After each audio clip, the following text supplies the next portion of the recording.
Hello everyone, this is Guy Glantser. I'm really excited to be here. This presentation is about parameterization in SQL Server, about how to handle parameters in SQL Server. And I really love this topic. The reason I love this topic is that I've been using and working with SQL Server for 17 years. I've seen so many use cases, customer case studies, where there were performance issues. And I think in most cases, the reason for the performance issue was the mishandling of parameters inside the code. And sometimes the solution is easy, sometimes it's complicated, but it always has something to do with parameters. And I teach this topic in conferences, in courses, and people always say, wow, I didn't know that. I didn't know that. I have to go back to my work and do something else, something better. And it's always great feedback, so I guess as long as I'm going to get that feedback, I'm going to continue doing it. A few words about myself. Again, my name is Guy. I work for Madeira SQL Server Services.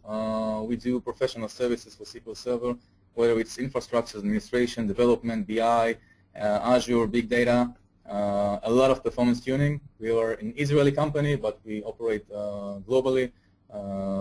That's what we do. Again, I've been using SQL Server for a long time, and I love this topic of performance tuning and specifically parameterization.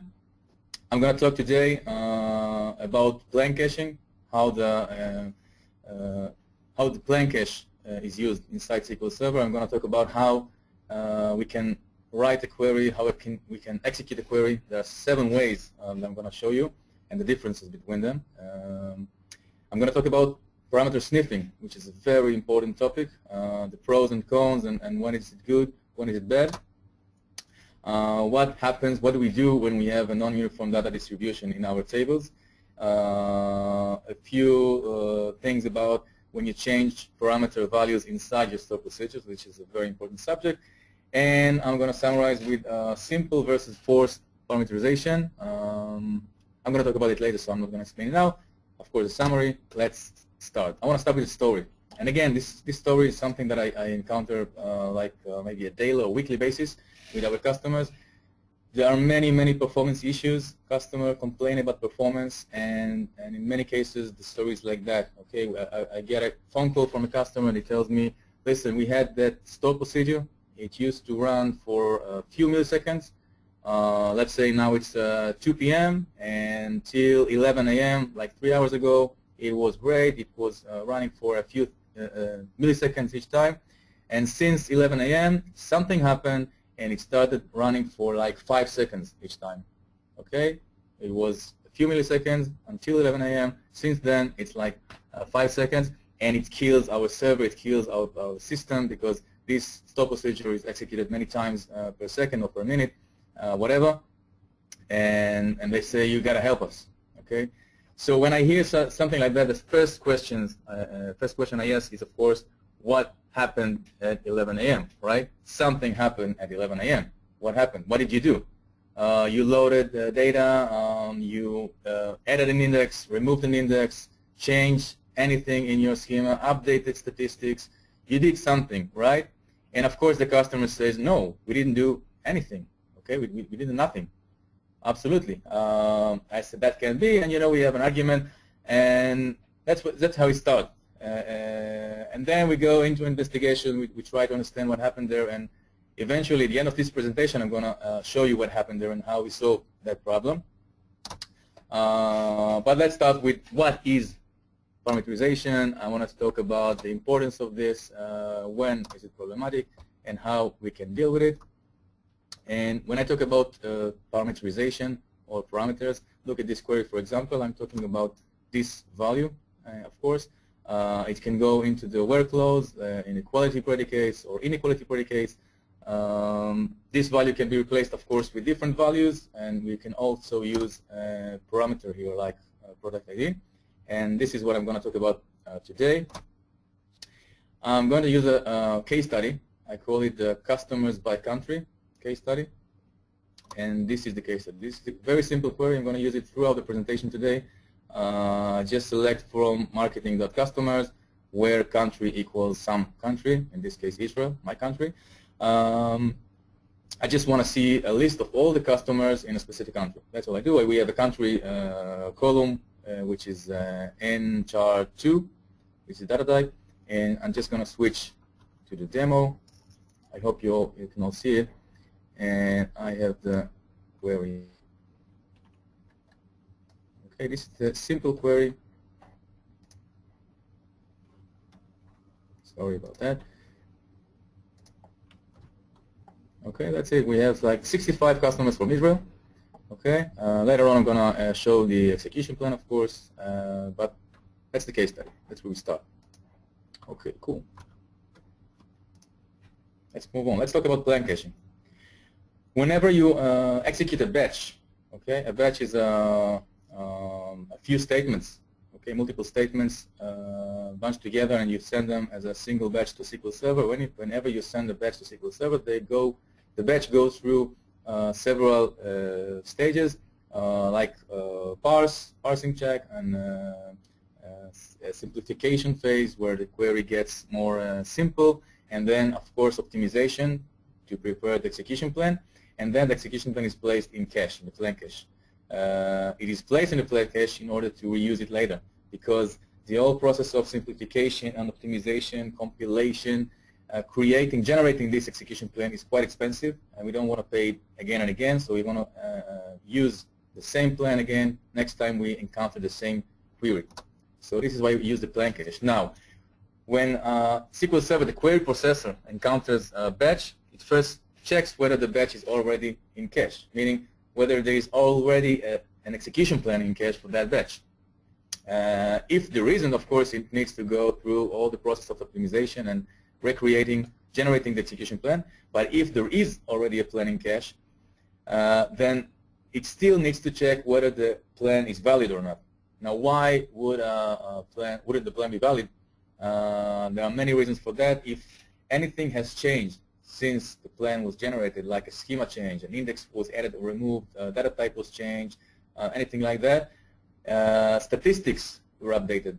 Okay, for example, if there were enough changes in the column and the statistics is out of date, the statistics might get automatically or manually updated, and the plan is not valid anymore. So in this case, the plan would be thrown away, and there would be a recompile and regeneration of the execution plan. And once there is a valid execution plan, we go to the execute phase, which is executing the query, of course. I want to demonstrate. I'll use plan cache. So I'm going to create a view which retrieves data from sysdm cached plans. This is DMV that shows us all the execution plans currently in the plan cache. And I'm going to cross-apply to two functions to retrieve the plan cache, the plan itself, the XML plan, and the text of the batch, and also to the sysdm query stats just to get a last execution time to make it more convenient to sort. And this is how the view results look like. Now there are all kinds of things. Let me just, oh, sorry. There are all kinds of things in cache. We can see the text of each batch. We can see the plan itself. If I click that, the Management Studio, of course, presents it in a graphical way. And we can see the execution count. Now, I want to see high numbers here because this is the whole point of the plan cache. We want to see reuse of execution plans. And the object type, I'm going to talk about that. These are all store procedures, as you can see here. And the size of each planning cache and the last execution time. Okay, this is what I get from the view. I'm going to free the procedure cache, DDC free pro cache. And I'm going to run that again just to show you that it's empty now. Okay, so currently we have nothing in the plan cache, no execution plans at all. And then we have our test query. Okay, I run it once and I look at the cache again. Now I'm selecting for the same view as before. I'm just filtering by the text just to see my own execution plan, my own batch. I don't want to see other things, internal things that SQL Server runs for itself. Okay, and here it is. This is my select query. This one, it's in the cache. Here's the plan. It does an index seek with a key lookup, nested loops, inner join, and of course execution count 1 so far. And it's an ad hoc object type. Ad hoc means this is a query without parameters. It's not a store procedure. It's just an ad hoc query As simple as that. I'm going to run it again, same query, and I expect to see the execution count 2. Okay, so this is great. We have a reuse. It didn't have to go through all the phases of optimization and recreating the execution plan. This is great. Okay, we love that. I'm going to do it again, third time, and I want to see here, oh, sorry, the number 3. Oops, we get another one. What happened here? Now, the reason we didn't have another reuse, we have another one, is because of this space here. I put a space intentionally. Okay, there's no space here. There is space here, and I wanted to show you that each batch that SQL Server encounters is going through a phase of calculating a hash value. Each batch has a hash value, which is based on the text, of course, and this hash value is put in the plan cache alongside execution plan. And when SQL Server encounters a new batch, it calculates the same hash value and searches for that hash value in cache. It doesn't search for the whole text of the batch, just the hash value.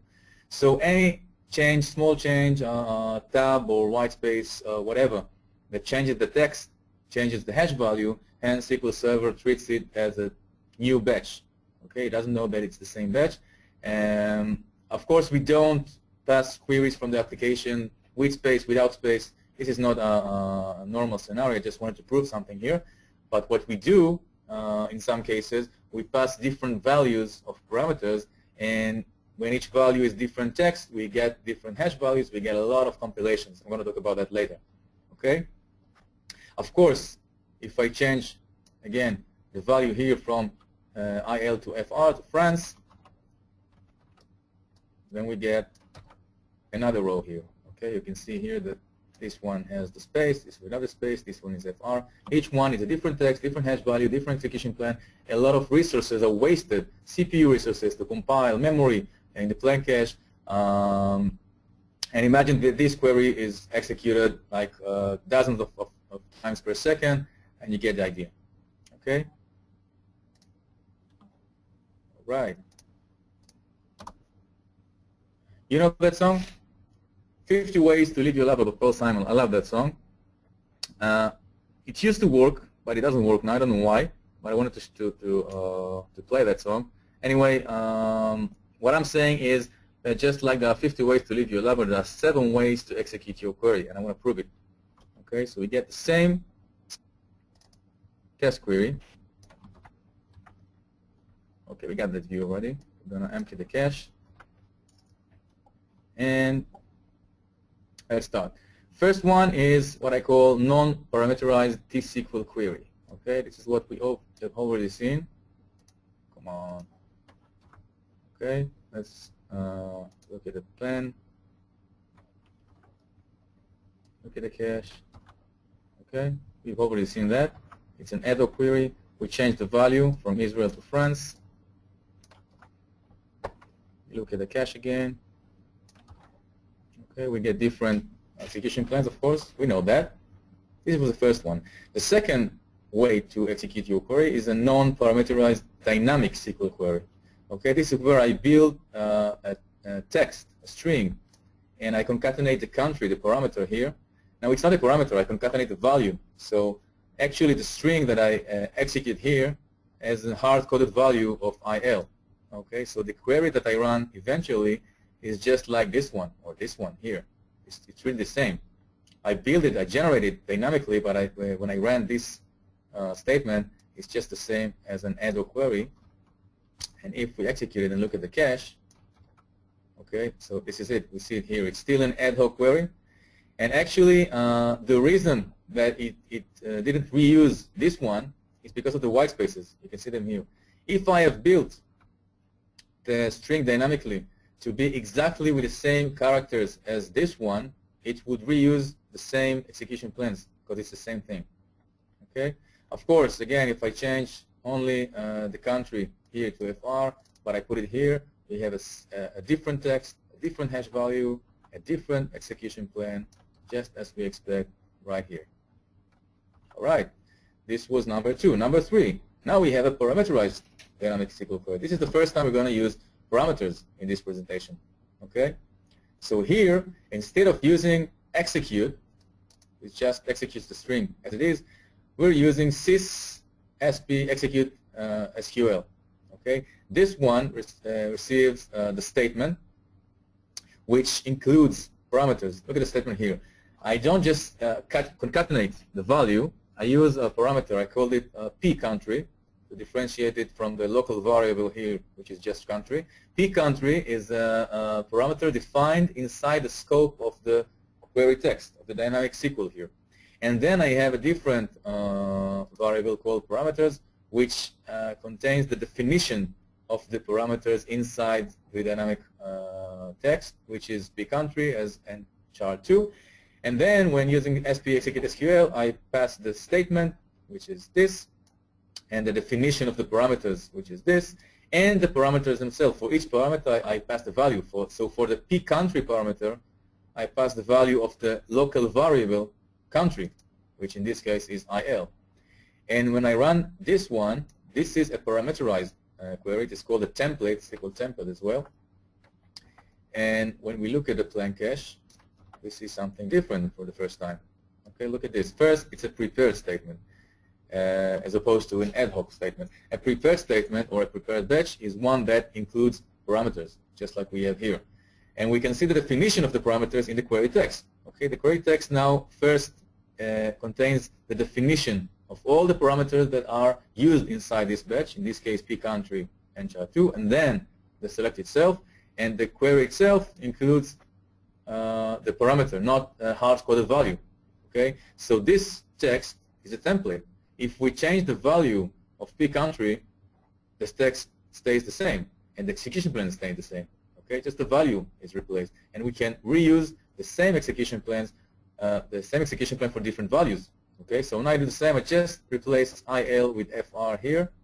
I do the same, and when I look at the plain cache, I get a reuse. Now this is great. Okay, so if we have this query running for many times simultaneously with different values, this time we get a reuse again and again and again. We don't pay all the resources for compiling and putting the plans in cache. All right. Number 4, let's look at the client side application using .NET, for example, ADO.NET. First, let's look at the non-parameterized client-side query. I have an application here. It's called customers by country. And first, let's put IL, and let's use non-parameterized query. Okay, it's good. And look at the cache. Okay, this is what I get from the application, this ad-hoc query. I'm going to show you the code. Let's look at the code.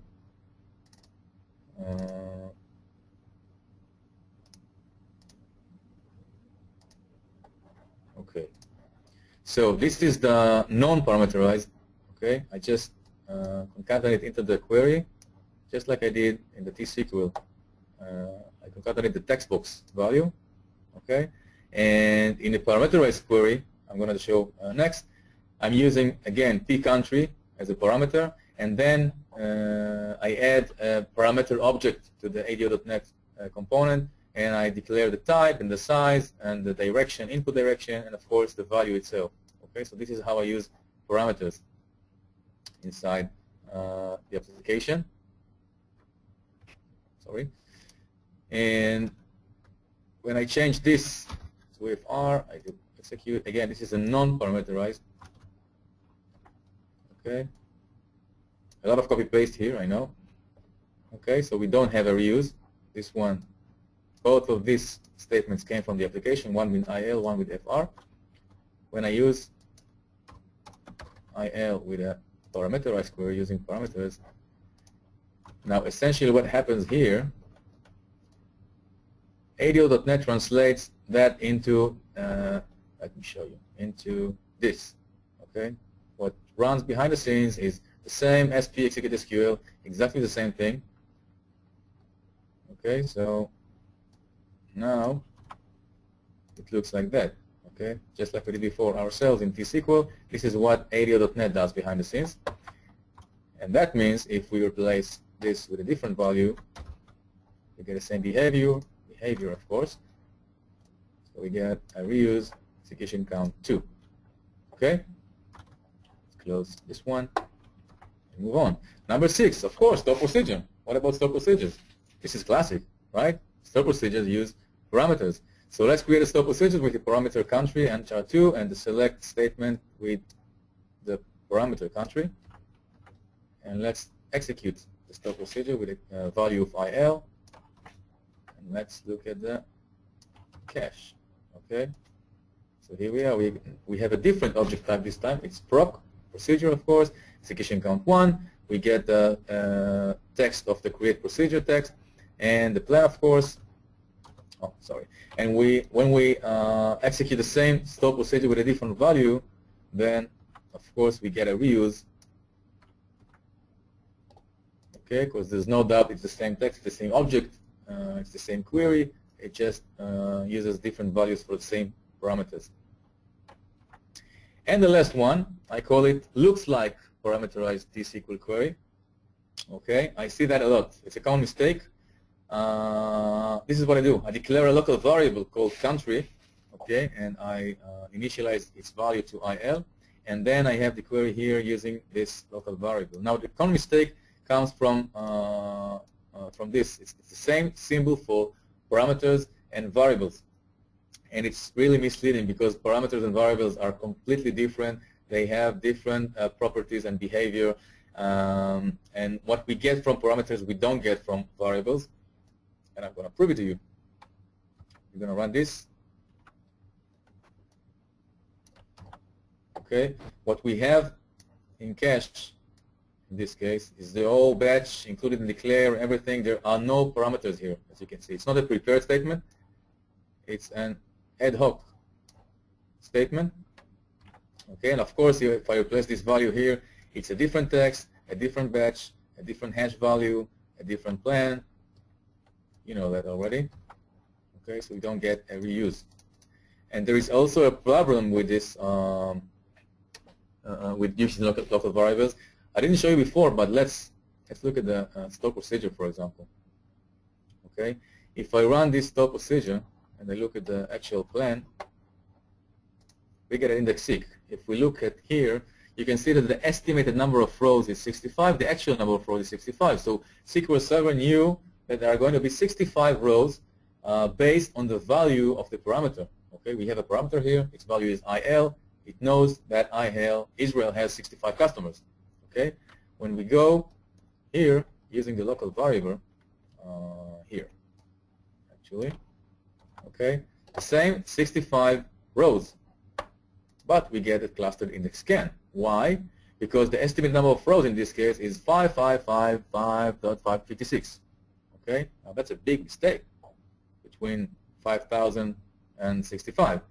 And the reason is that in this case, because we're using local variables and not parameters, SQL Server has no idea about the value of the local variable at compile time, at the time it generates the execution plan. Okay, it knows the value of the parameter. I'm going to talk about it later, but it doesn't know the value of local variables because this statement, okay, putting the value IL into the variable country, this statement happens at runtime, only later, after the execution plan has already been generated. Okay, so what SQL Server does, it uses an average estimation, which in this case is 5,000, and it's far from reality, and it's not good for us, of course. Okay, so this is a common mistake. Beware of that mistake. Don't use local variables this way. I'm going to talk about it later. Let's move on. So I want to talk about parameter sniffing. This is a very important concept in SQL Server, and it relates to what I said before. Whenever you run a batch with parameters, whether it's a parameterized query or a store procedure, on the first execution, when SQL Server has to compile the statement and generate a plan, it uses a method called parameter sniffing, which allows it to sniff essentially the parameter values in its first execution. It knows the values of the parameters. Like we've seen before with IL, it knows it's IL. It can use statistics to estimate how many rows are going to return for this specific value and generate the plan according to this estimation. Of course, like I said before, local variables are not parameters, okay, and there is no parameter sniffing or local variable sniffing, Okay, there's no such thing. At compile time, at the time of query plan generation, SQL Server has no idea about the values of the local variables. So again, beware of that. And there's a question here: is parameter sniffing good or bad? Okay, it's good because SQL Server can generate a plan based on the value, which is much more accurate than just the average estimation, like we've seen before. But it might be bad because it generates a plan based on the values of the parameters in the first execution. And then it puts that plan in cache. And it's going to reuse the same plan for later executions with different values. Now, what if a later execution with different values would require a different plan, but it's now stuck with the same plan in cache, and it's going to use the same plan for different values? It's not necessarily the best plan for each parameter value, so it might be bad. Okay, this is why we're going to look at cases where the statistics, the distribution of values in a column is not uniform. In many cases it is, and then in those cases parameter sniffing is good, okay, because the same plan would be good for most cases. But when the distribution is not uniform and there are all kinds of values, some have many rows, some have little rows, we might need different plans for different values, and then parameter sniffing might be a bad thing, and we're going to look at how we can handle it. So let's empty the cache again, and let's look at the statistics. Okay, I'm running DBC show statistics to look at the statistics, the histogram of the country column. And we can see here, of course, this is an extreme case I built for the demo. Real life cases look a bit different. We have the number of steps, 18 different countries. Most of them have like 60, 70, 60 rows, customers on average. And there is China here, and UK and US, which have very different values than the rest of the values in the table. Okay, so this is a non-uniform distribution. Again, this is an extreme case, but for the sake of the demo, this is a great case for us. We were going to use this. So I'm going to use two values here: IL, which has 65, okay, and US, which has something like 40,000 customers.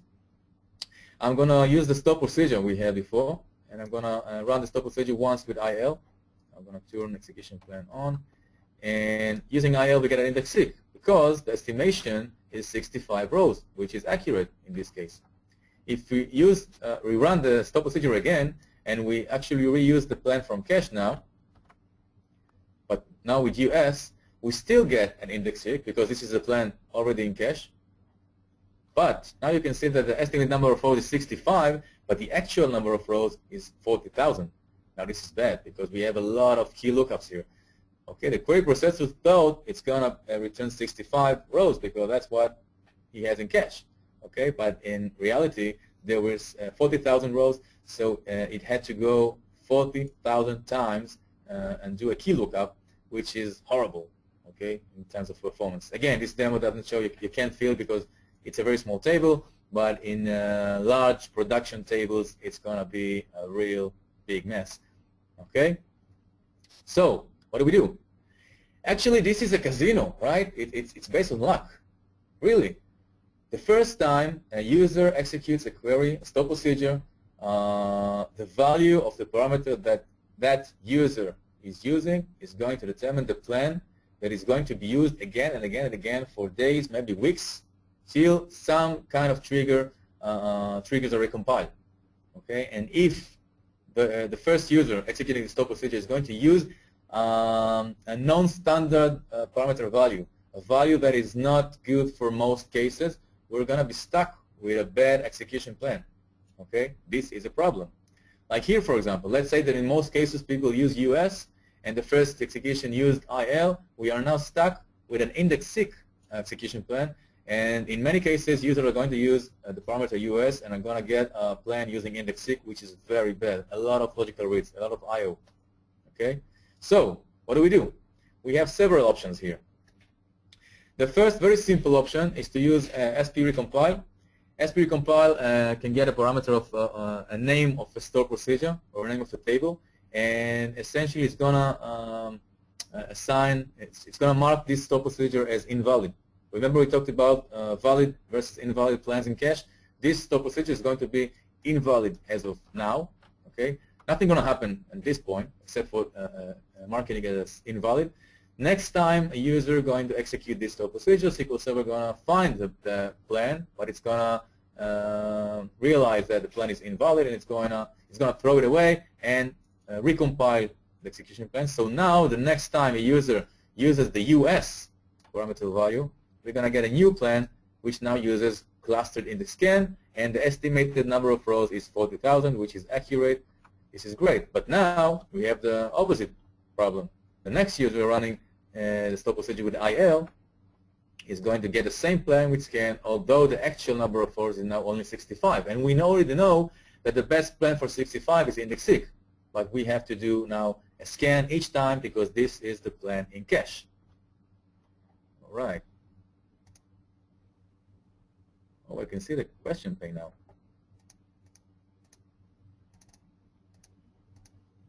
Okay, let me get to this one later.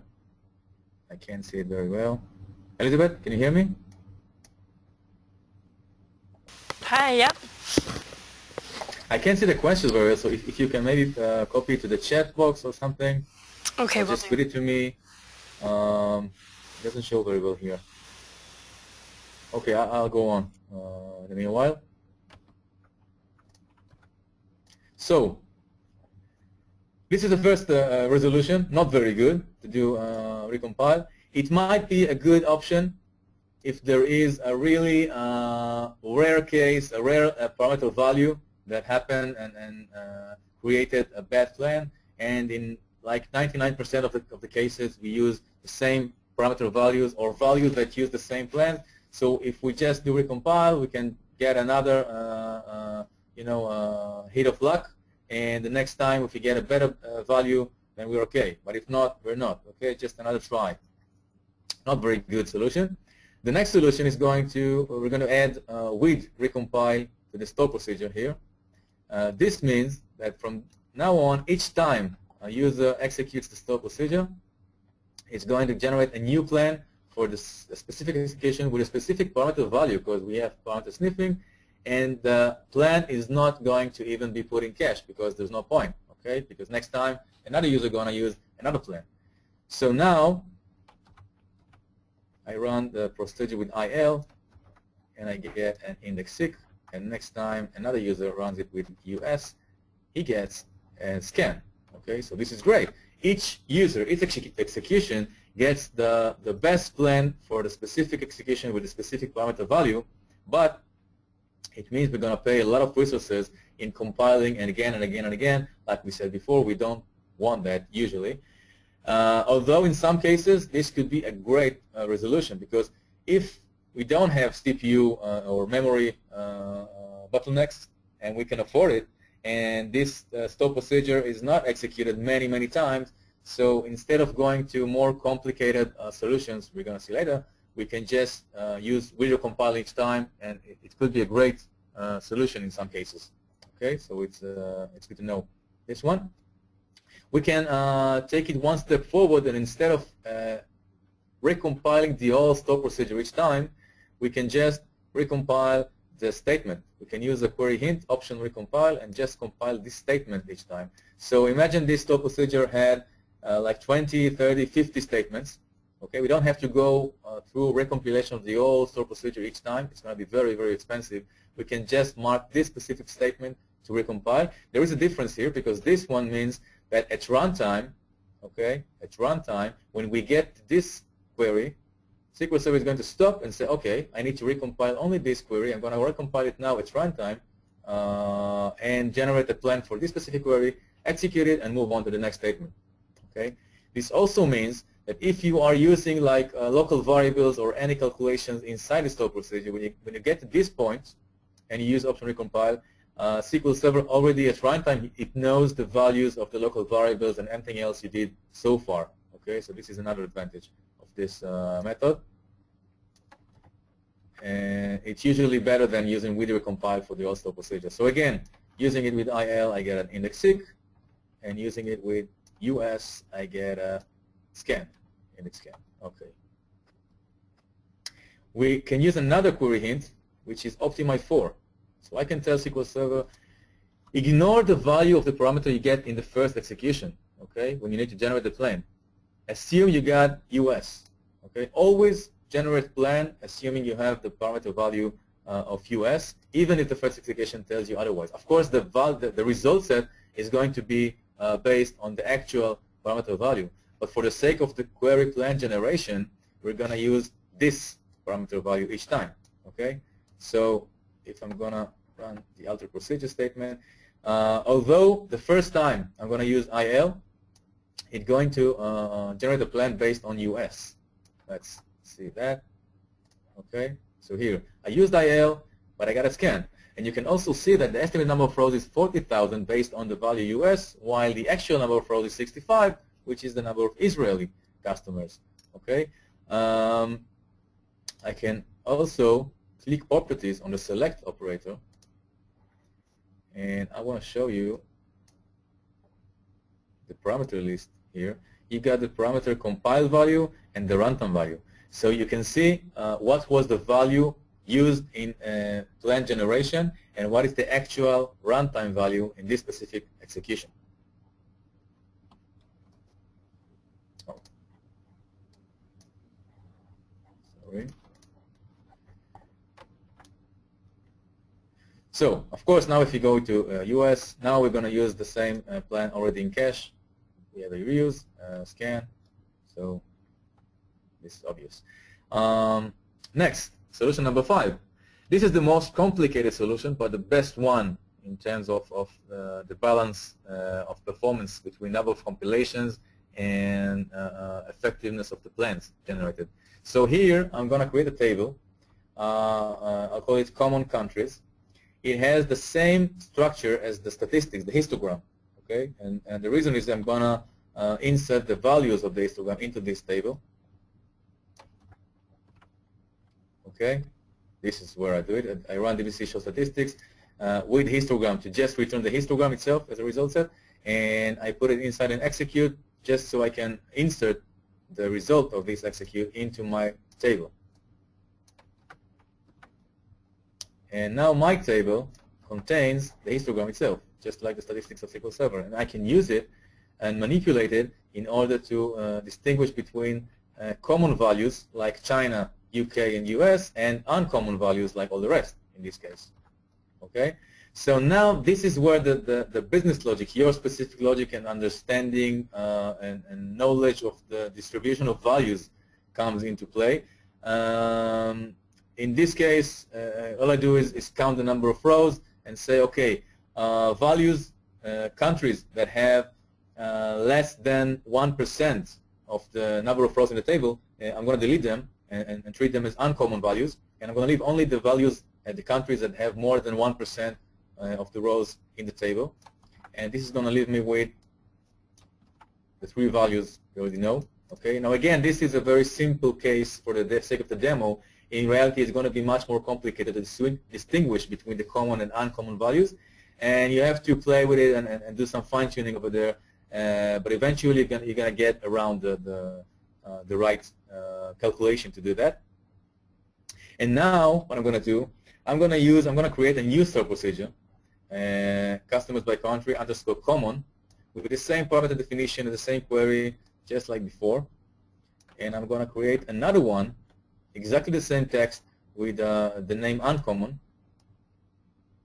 2 store procedures, one common, one uncommon, with the same query, same parameters. And now I'm going to alter the external store procedure, the one that the application calls, okay? And all it's going to do from now is going to check whether the parameter value exists in my common countries table, whether it's a common value or not. And if it is a common value, it's going to call the store procedure with _ common. If it's not, if it's an uncommon value, it's going to call the uncommon store procedure. Now the idea here is that this store procedure is actually becoming a dispatcher. It's going to decide for each common value based on my logic, it's going to call this store procedure. Now the first time this store procedure is called, we're going to have parameter sniffing, and the plan is going to be based on that common value, and it's going to create a clustered index scan plan. And the first time this one is called with, of course, an uncommon value, we're going to get an index seek plan. And again, this store procedure, the external one, is going to push common values into this one with the clustered index scan, and it's going to push uncommon values into this one.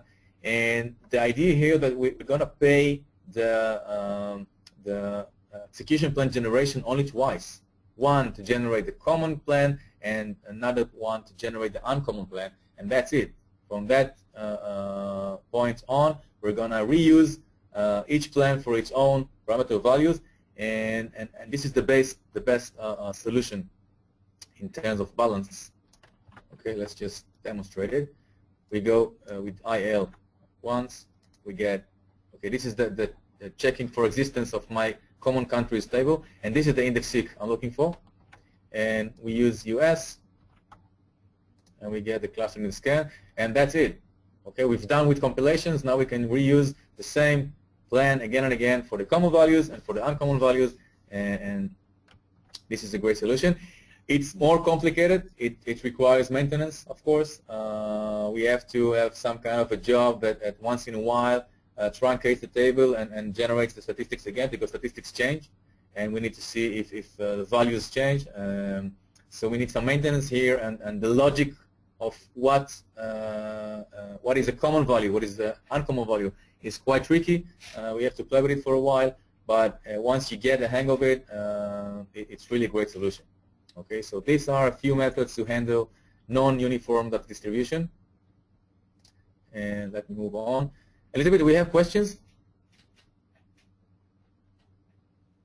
Let me see. Oh. Just the one that I've put in the chat pane. How does the plan cache? Yeah, I see it now. What if the store procedure has dynamic SQL inside of it? Okay, so if we have a store procedure and we have we generate dynamic statement inside the store procedure, essentially the store procedure has no meaning, because when we execute the dynamic SQL text, it is executed in a different scope. Okay, it is a batch by itself, and it goes through all the phases of compilation. It puts in the plan cache only the batch that inside the text. So there are actually two batches here: the batch of the external store procedure and the batch of the dynamic text inside the store procedure. And what matters here is, of course, the batch inside the dynamic text, because this is the query that we are running eventually. Okay, so the store procedure has no meaning in this context. Can we use option optimize for unknown? Yes, sorry, I didn't talk about that. When I talked about optimize for, one of the query hints, we can also use optimize for unknown.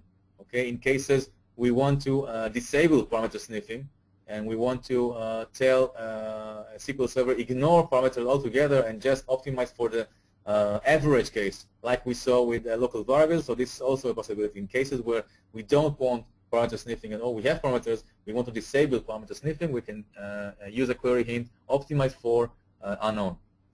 Thank you for that comment. Okay. I don't have much more time. I want to have some more things to talk about. Okay, so this is a summary of the possible solutions we had for dealing with non-uniform data distribution. Again, as you recompile, to just try again for the next time. Maybe we have better luck with the next parameter value used. With recompile at the store procedure level, we'll trigger an execution plan generation for each and every execution of the store procedure. We can use option recompile at the statement level to just recompile at runtime a specific statement, which is usually better than recompiling the whole store procedure. We can use, again, option optimize for with a specific parameter value or with unknown to tell a SQL Server how to optimize a query based on which parameter value, regardless of the actual values used in the first execution. And, of course, we have the more complex solution using multiple store procedures, and the histogram that we have to calculate which are common values, which are uncommon values. Okay, now I want to talk about a specific area which is also very common. I see it a lot with our customers, which is changing parameter values. Okay, so the optimizer uses parameter sniffing, and it sniffs the values of the parameters at compile time as they are passed to the store procedure. Now, if you change the values inside the store procedure, at runtime, the values are different, but the plan was generated based on the values at the entrance to the store procedure, and there you're going to have a problem. Okay, I want to show you a demo of that. So let's look at this scenario. We have a procedure here called customers by last purchase date, and it has a parameter date with a default value of null. And inside the store procedure, I use just video compile here just for demo sake, okay, to show you different scenarios. Now inside the store procedure, we check the value of date, and if it's null, we set it to last week. Okay, so the case here is like that. We have a report in our application which retrieves the customers that has purchases since a specific date. There is a date picker, a control in the report that users can pick the date. And users told us that in most cases they want to look at the last week. And they said, okay, instead of having us to choose last week each time, just let us hit submit, and the default would be last week. Okay, so the implementation was pass null to the store procedure, and the store procedure said, okay, if it's null, we're going to use last week right here. But the problem is that parameter sniffing sees the value null. But at runtime, we get a different value, and when we use the value of the parameter here, okay, it's not the same as the plan was based on. So if we, okay, let's create an index, of course, on the date. And if we use the store procedure with some value, specific value, okay, we're going to be fine. Oh, sorry. We're going to be fine. We're going to get, in this case, a scan. Okay, in this case, it's the old table. It's 100,000 rows. We see that the estimate number of rows and the actual number of rows are identical because the same value which was sniffed here was used here. No problem there. But if we use the same store procedure, and again, we have we recompile, so it's going to be recompiled again with the default value, which is null, we get an index seek. The estimated number of rows is 1. It is 1 because SQL Server thinks it's null, and there are 0 rows with the null values compared to each comparison to null equals to false. So there are 0 rows returned.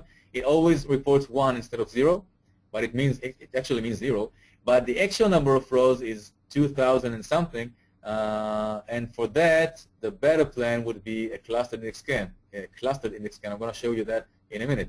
Okay, so we get a bad plan in this case. Okay, and the way to handle this is similar to what we did before. We're going to create another inner store procedure with the same parameter and the same query. And now the external store procedure, the one that the application calls, is going to do, again, the if. Okay, if it's null, you're going to change it to last week. And then instead of running the query with the parameter that has been changed, I'm going to call the inner store procedure with the parameter value after the change. So now, whether it's a specific value or whether it was null and replaced with last week, whatever it is, we now have the final value here, and we can call another store procedure with a final value, and that other store procedure is going to go through parameter sniffing as well, and we're going to use the actual updated value, and this is how we overcome the problem. Okay, so now we use the store procedure, the external store procedure, the same thing. Okay, it's completely transparent to the application with the default value, but now we get a scan, as you can see, because it knows that the estimated number of rows is 2,266. Okay, so this essentially solves the problem. So don't change the values of parameters inside store procedures if you don't have to, and if you have to, do whatever you need, do whatever calculations you need to do, and when you're ready, when you have the updated values, go and execute another store procedure to use the parameter sniffing there with the correct values. Okay, we have another question here. A common technique to avoid parameter sniffing is to copy the procedure parameters to local parameters. Okay, this is true. If we want to avoid the problems of parameter sniffing or the influence of parameter sniffing, we can use local variables. We can declare local variables inside the store procedure and copy the values of the parameters into local variables, and then use the local variables in our queries. So essentially, there is going to be parameter sniffing, but it's not going to have any effect because none of our queries inside the store procedure are going to use those parameters. They're going to use local variables. And as we said before, at the compile time, local variables values are unknown. So it would be just like we said before, just like using optimize for unknown. Okay, it's the same behavior. We can use local variables. We can use optimize for unknown. In both cases, we get a plan generated on the average statistics without knowing the actual values. Which again, it could be good, it could be bad. Okay, but it's a technique you can use for those cases where you want to disable parameter sniffing. Okay, absolutely. Okay, the last topic I'm going to talk about is simple versus forced parameterization. Okay, let's talk about simple first. Parameterization is a property at the database level. Each database has a parameterization property, and the default is simple. Okay, you have a simple parameterization. Sorry, simple parameterization means that SQL Server is going to parameterize queries by itself without asking your permission, but it's going to do that only in those cases where it knows for sure that whatever the parameter values are going to be, the plan is not going to change. Okay, there is no risk at all. It means that in some cases you might see queries that you write, okay, that don't use parameters, they use hard-coded values, and SQL Server is going to translate them without asking your permission to prepared statements with parameters and execute them because it knows that it's going to be better anyway. Okay, there is no reason in those specific cases to use hard-coded values and recompile the plan again and again. Okay, I'm going to show you that in a moment. This is simple parameterization. If there is even the slightest doubt that some parameter value might produce a different plan, SQL Server is not going to parameterize the query under simple parameterization. Forced parameterization, on the other end, means that essentially all queries are going to be parameterized, but there are some limitations, so most queries are going to be parameterized, and this could be, again, good in some cases, it could be horrible in other cases. I'm going to talk about that in a minute. Also, I said that parameterization is a property of a database, but actually you can apply forced parameterization or simple parameterization in database level, but also at the query template level. I'm going to show it in a second. I can use simple parameterization for the database and force parameterization for specific queries, or vice versa. We can use force for the database and use simple parameterization for specific queries. Okay, let's look at that. Empty the cache again. Look at our test query once again. Look at the plan. Okay, so our test query, again, there are no parameters here. We've seen it before, there are no parameters in this query. If you look at the cache, you can see that this is an ad hoc query, no parameters here. But now, okay, we search by country. Let's look at this one. This time, we select from customers and we search based on the ID. Now, the ID is a primary key. Okay, so we search for specific row 1, 2, 3, 4. Again, there are no parameters here, right? It is an hard-coded value. But if we look in the cache, then we can see that this is a prepared statement. SQL Server decided by itself that this is going to be a parameterized query. It generated, it invented a parameter here. It called it 1, okay, of type small int, and it used this one, okay, instead of my 1, 2, 3, 4 hard-coded value, okay. And now, if another user is going to use the same query with a different value, thanks to SQL Server, we're going to have a reuse, okay, because it's the same template, the same prepared statement. Now, the reason SQL Server allows itself to do that is because we have a primary key here. So, no matter what the value here is going to be, okay, this query is going to return a single row from the table, and it's going to use the same plan every time, which is a clustered index seek. Okay, it doesn't matter by definition what the values are going to be, and there is no risk in parameterizing this specific query. Now, this happens under the simple parameterization. If we look at sys databases, we have a column called is parameterization forced, and we can see that it is 0, means it is in a simple parameterization. We're going to change it to forced, and we're going to run the query with the country again. And now you can see that we have a prepared statement even for the country, and it uses end voucher 4000 parameter, okay, which is the default for text. Even if we use here just 2 characters, it needs to generate a parameter that is good for all cases. Okay, we're going to go back to simple, and I want to show you how to parameterize a specific query and not the old database. Okay, so we have a stop procedure called sp get query template.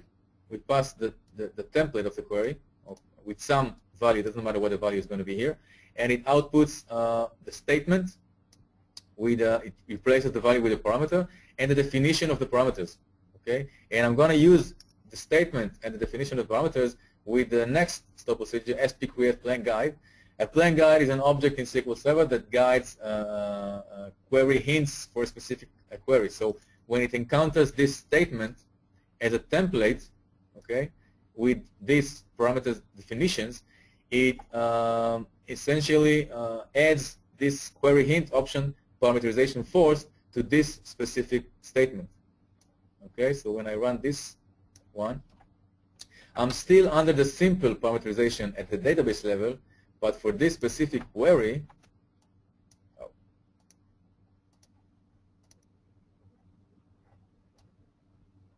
let me show the plan. Okay. So you can see here in the seek predicates down below that we use a parameter here, and not in how to call it value. And if we get, we do it with fr and with us. Okay, we get the same index seek even if it's US, because we reuse the same plan. We get another 3 execution counts. Okay, even when we're under the simple parameterization, because we use force for this specific query template. Okay, I just dropped the plan guide, and that's it about simple and force parameterization. I know that there's a lot of scripting here.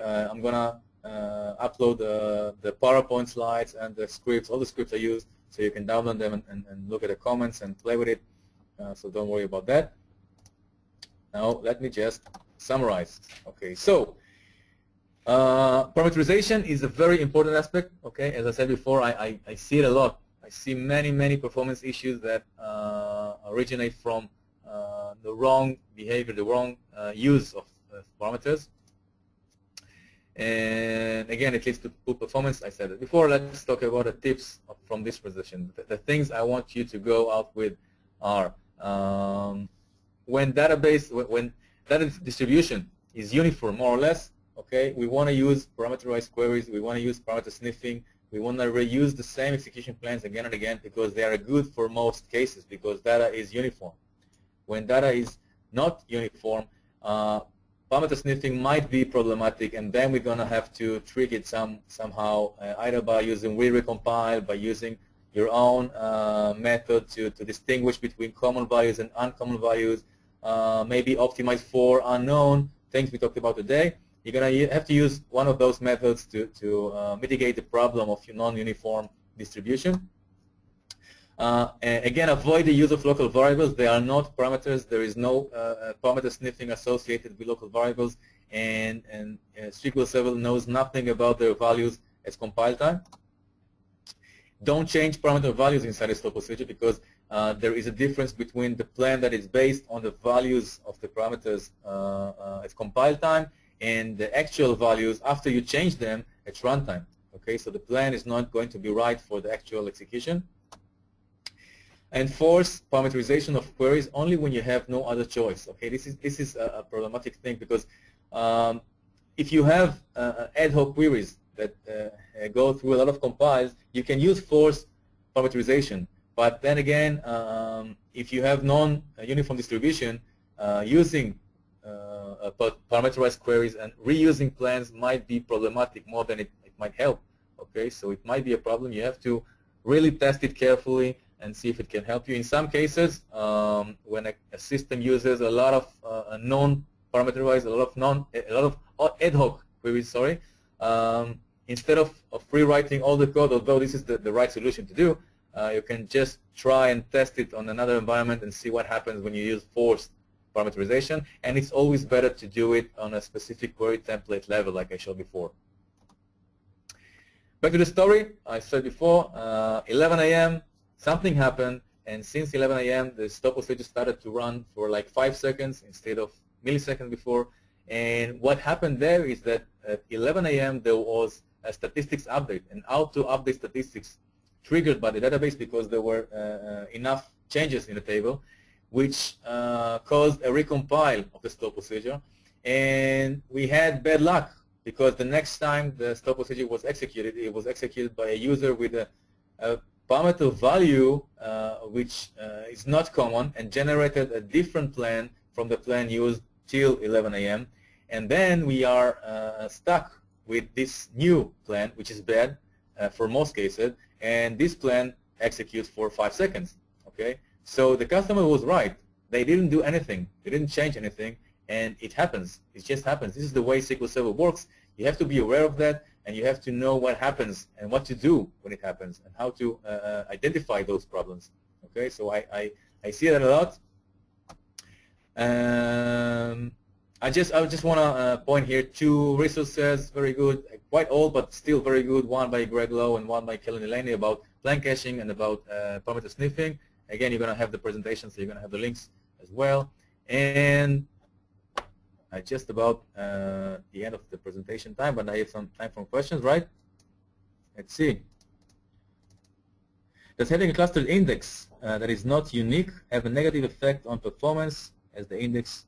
Let me see. Is there a? I'm not sure I understand the question about the clustered index which is not unique.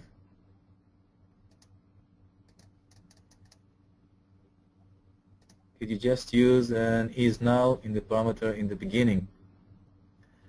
Okay, when I use the stop procedure that checks for the null, okay, if the value is null, then use the last week. Instead of that, I could use the is null function inside the query. Okay, this is another method to try and resolve this problem, but it's not going to help.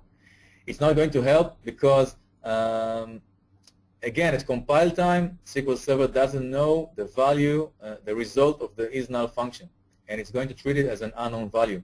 Okay, just like a local variable, it's going to produce a different result. It's a different problem. Okay, it's not like assuming it's going to be null while it's actually something else, but this time it's going to be a different problem. It's going to be an unknown value.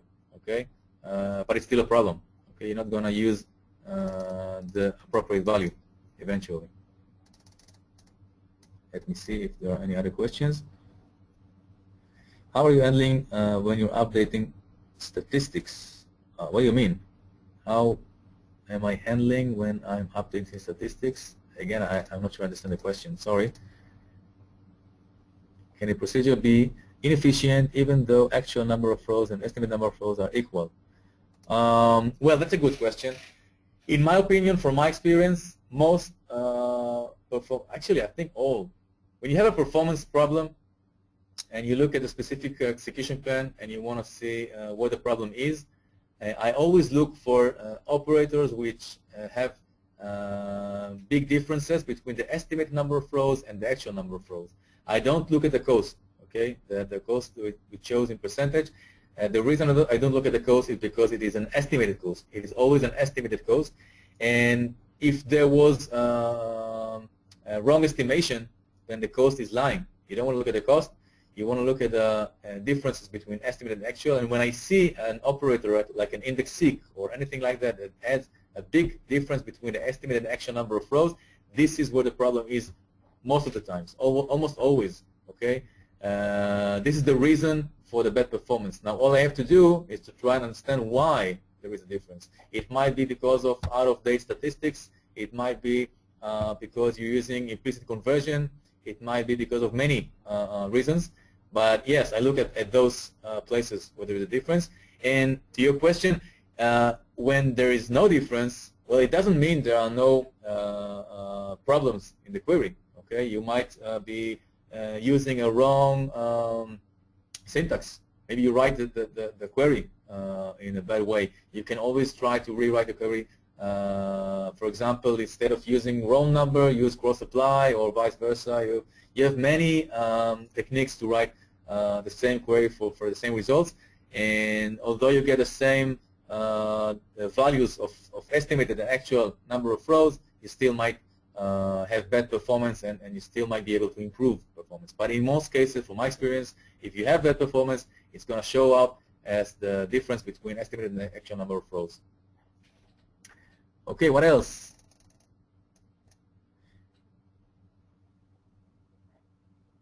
Okay, let me see if there's something else. I've seen a lot of data warehouse use clustered indexes that are not unique.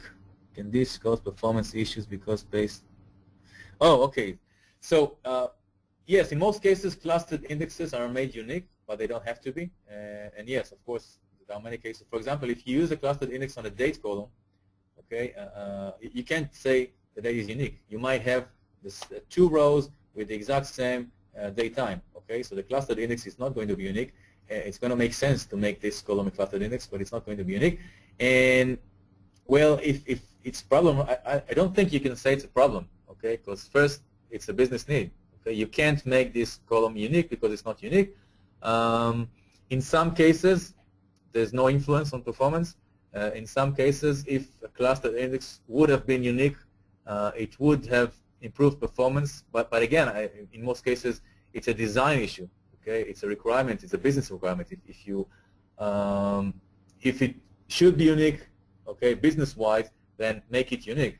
If it can't be unique, it can't be unique. Okay, so I don't think there's a question there. We have other questions? I think not. Okay, well, with that, thank you very much. I have a slide for that. Yep. Again, I enjoyed this topic. I hope you learned something new. I hope you can use it with your systems and make them better. And again, I'm going to upload the presentation and scripts, and you got my email there also. So if you want to ask anything later, you can do that, no problem at all. Thank you very much, and goodbye.